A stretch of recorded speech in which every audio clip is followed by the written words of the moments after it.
So we continue with motivation. We're going to Maslow's hierarchy of needs. For Abraham Maslow, he believes workers are motivated based on different needs. So it means there's always going to be a reason that brings about motivation.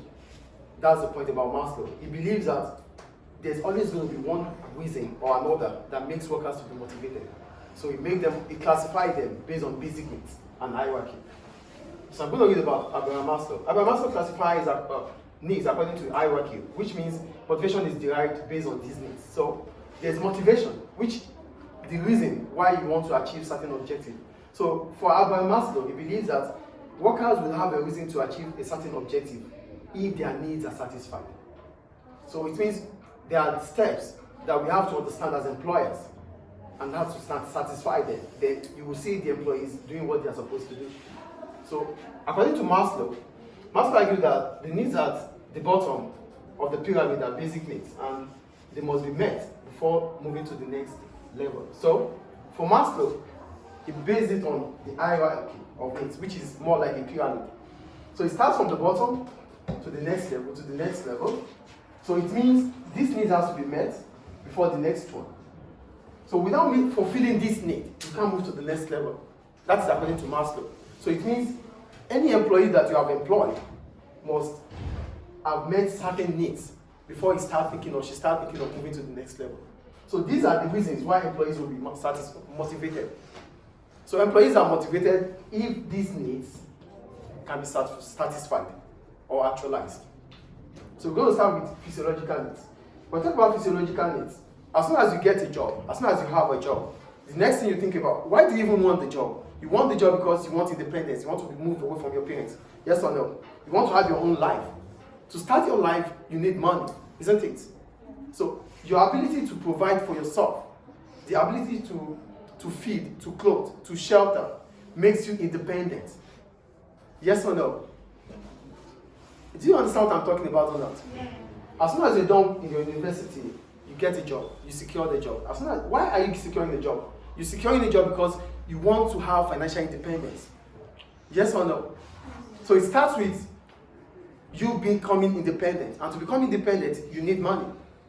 And before your parents would allow you to go, you need to convince them that you can feed, you can shelter, you can clothe.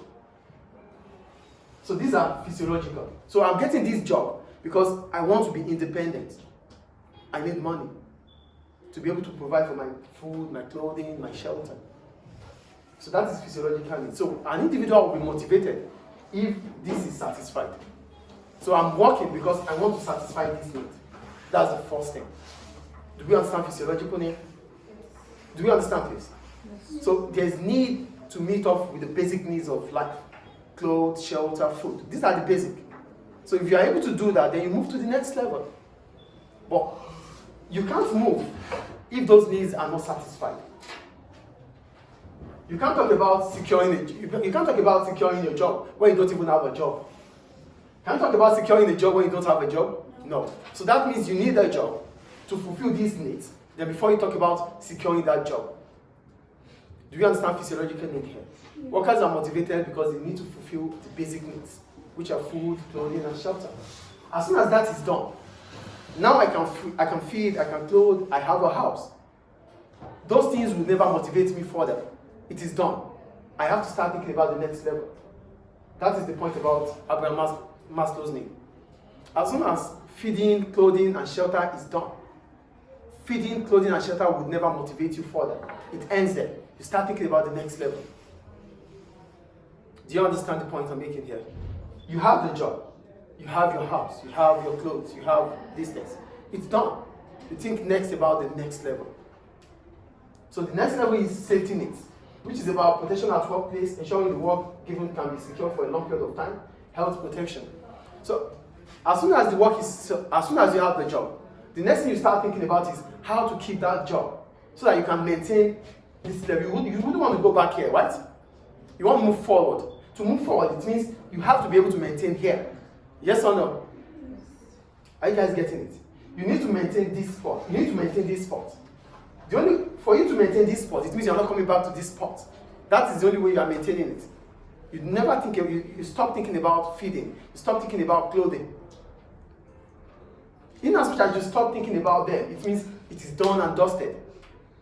So for this to really be sustainable, it means you have to secure your job. So that is safety net. Securing your job and making sure that the job you do does not involve a lot of risk that could take your life. That is safety net. Do we understand safety net here? This level is done, you are able to get the job. The next one is how to secure the job, how to keep that job. Because it's the only way you can keep the job makes you to be consistent. Without securing that job, you come back again to this. As much as you cannot skip this, you can still go back to this if you cannot maintain this. Are you getting it, guys? So that's about safety nets. Securing your job, consistency about the job, making sure that the job does not take your life. That is safety and health. The next stage is love and belonging. Now you have the job. You're moving forward. You want affection. You want teamwork. You want people around you to feel what you have, what you can do. You want to share ideas with them. You want them to share ideas with you. That is the next level. So these things will also motivate you. Now you have the working environment. How conducive is the working environment? That is love and belonging. Do you think you deserve to be there? You start thinking about